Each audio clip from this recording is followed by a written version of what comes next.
Nagtipon ng ilang progresibong grupo at mga kasapi ng LGBTQIA+ community sa liwasang Bonifacio upang gunitain ang Stonewall Philippines ngayong araw, ika-26 ng Hunyo.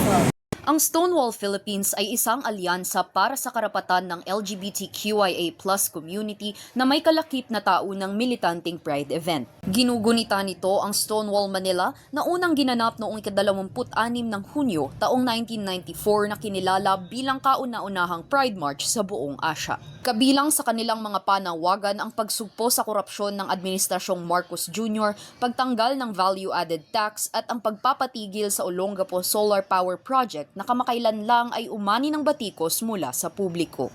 Ang naturang inisyatiba ay naglalayong mag-supply ng malinis at nababagong enerhiya sa bansa, ngunit nagtamo ito ng sangkaterbang isyu sa peligrong inihahatid nito sa kapaligiran. Samantala, sa kabila ng biglaang pagbuhos ng ulan, nagpatuloy sa pagpoprotesta ang mga dumalo.